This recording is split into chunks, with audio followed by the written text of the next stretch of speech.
And turning now to our last guest of this evening, a leader in multiple parts of our primary sector, Lucerne, and of course our mental health and our way that we approach things, is industry motivator and advocate Doug Avery.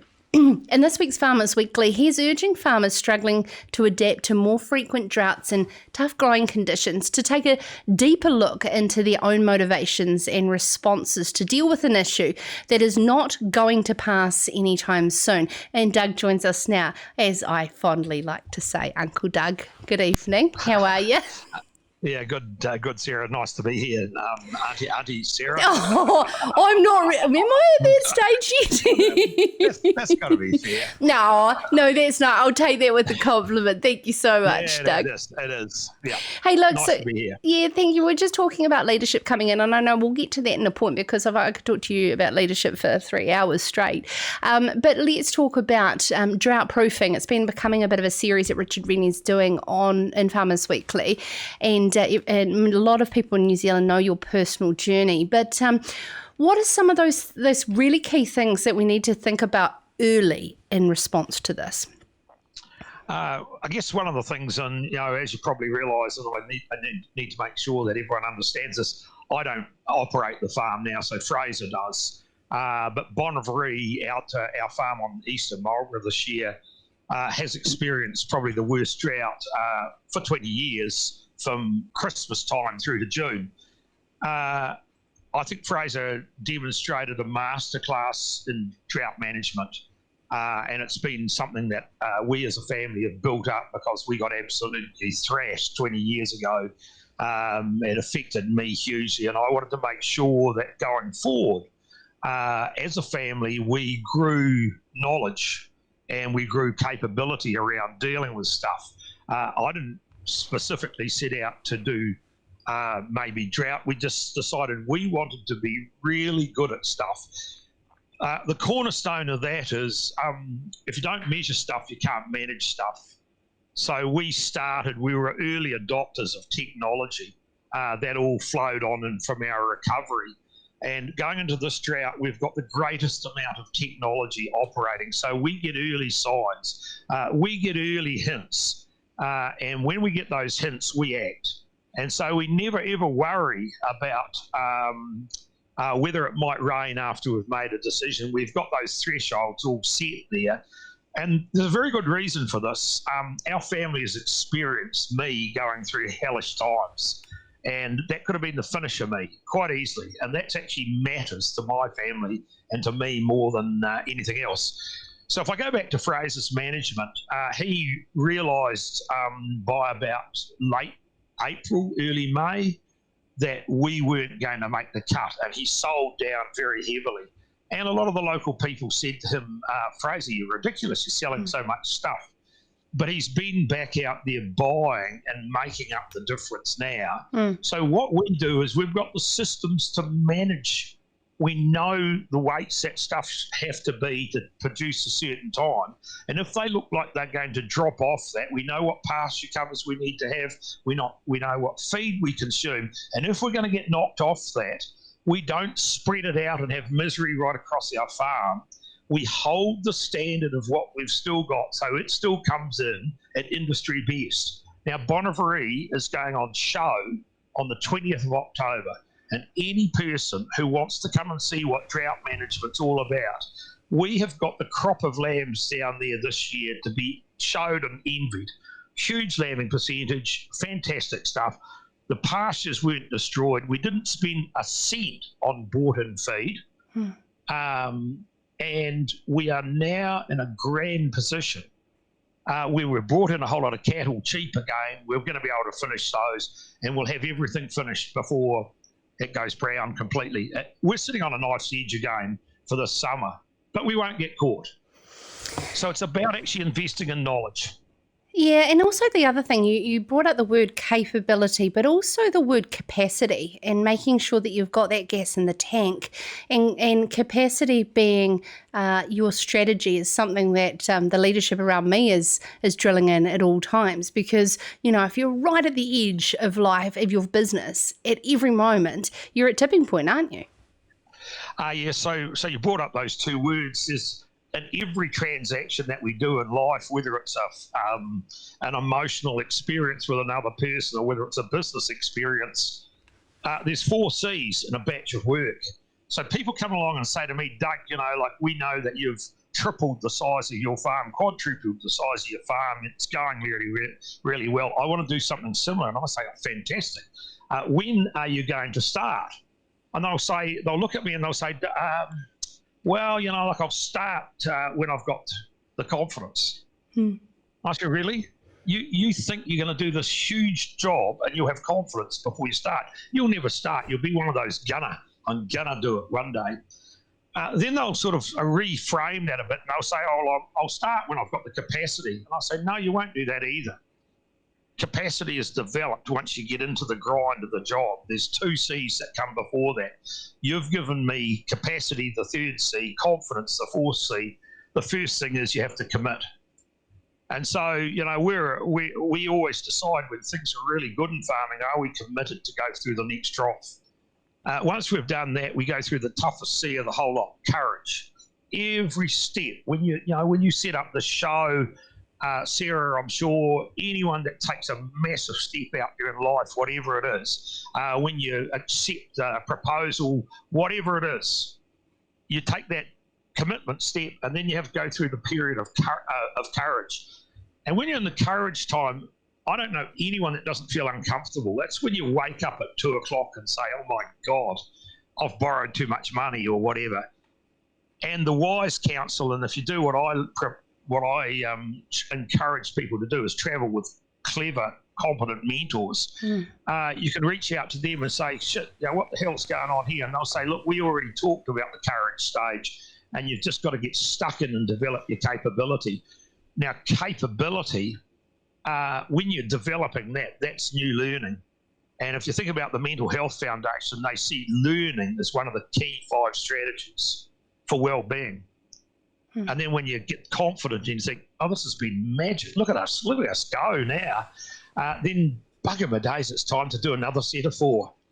So constant life learning. And if people have got changing climates, you've got to change the system. And then you can be like what we are and have fun year in, year out. I don't ever want to go where I went again, and I hate seeing my fellow farmers go through hell on earth, buying food from the other end of the country, which is just going to go to animals which won't be able to convert it. It's not the way to do it. Yeah, or other parts of the world as well, Doug. And you touched on that, and can I actually just share? I went through a hellish time, and I had my confidence knocked to hell and back, and to get up and do this show, that took 12 months to repair and my confidence and get back to that point. And the very first part I did was I surrounded myself with what you said, clever mentors that believe in you, that give you that sense of courage to get back on. And then the rest is history. You just get on with it. And then, like you said, when you're really humming, you're having a hell of a lot of fun. But it takes that, when you do have that confidence knock, to really surround yourself with those right people. For those listening and watching, and for those who are trying to support others, how would you get that right support around you? The real key part to that is the wisdom. I talk about building resilience, and John Kerwin said to me one day, "Don't like your word, Doug." He said, "That's hard enough." And I said to him, "Look, JK," I said, "it's about actually developing the strategies in good times.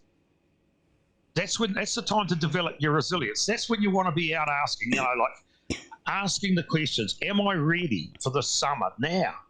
What do I need to do to make sure that I can make the best of it?" So if you've made a host of bad decisions last autumn and into the winter, chances are you've probably got a pretty messy process still on your hands.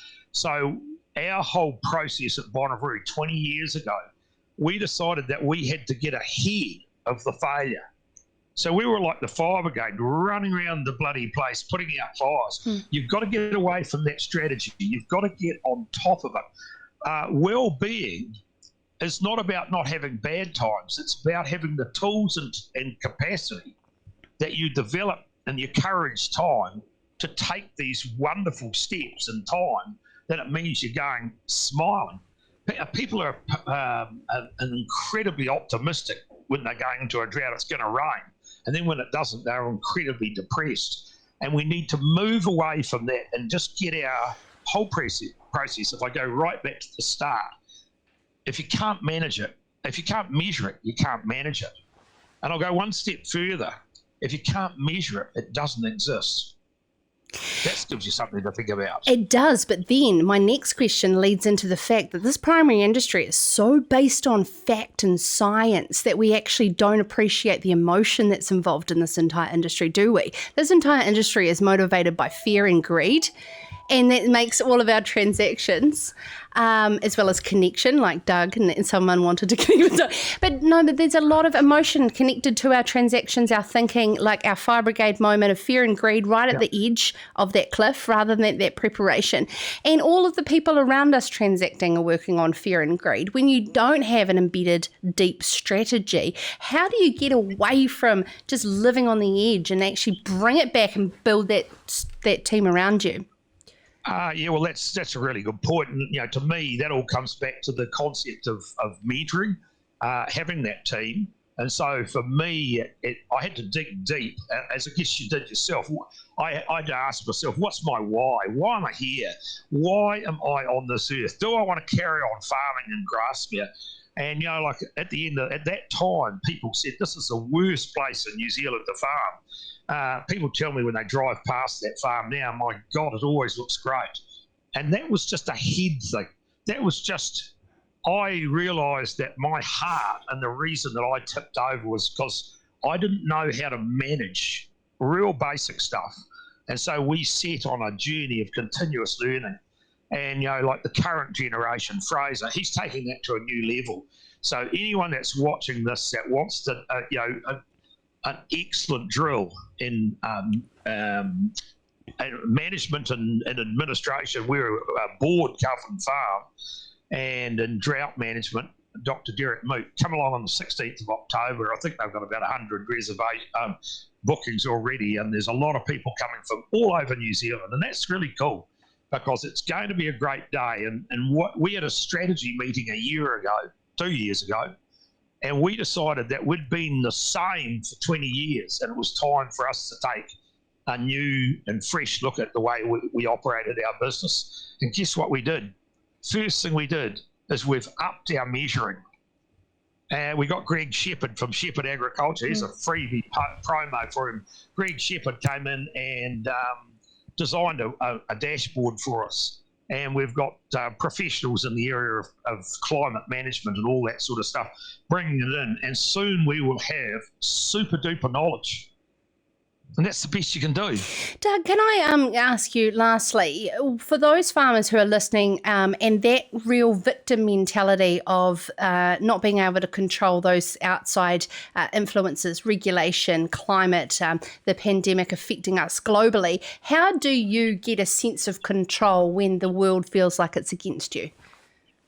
Well, I guess we've all got a sense at any given time that there's aspects of our lives that are against us, but it's about your circle of influence and your circle of control.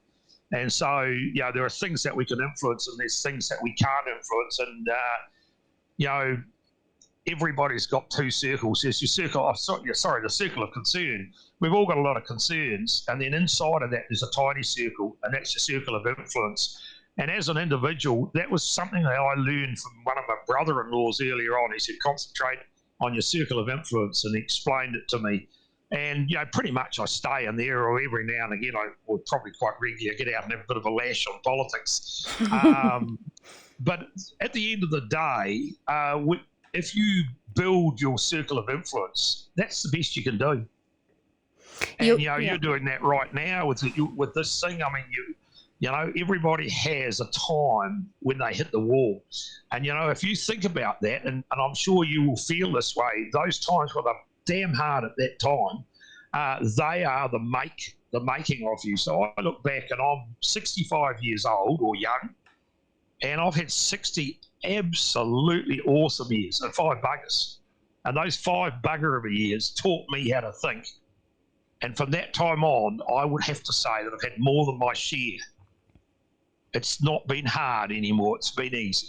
Because I learned then, don't actually do the stuff. Don't listen to other people and just say, oh, I'm going to do it one day. Commit to it. Build the courage. Find the capability. Bring the people in with you. And then be prepared to get confident. And then don't sit there and think, oh, well, I'm in the comfort zone now. Go and have another lick. Go and have another lick. Build the next tree. Climb the next bugger. There's no end of trees. And, like I've got a next door neighbour who's over 80 and he took me for a 2-hour fly around Marlborough the other day. And, he's like a 40-year-old in his attitude. I said to Wendy, I don't think there's another 80-year-old in the country that I would fly with in a single-engine plane. I'd go with him anywhere. You could take me to the moon if I had half a chance. Yeah. So, people, we need to turn the conversation around, not blaming everyone else for where our lives are. It's about us finding the people to support us to grow our lives. Everybody has 2 lives.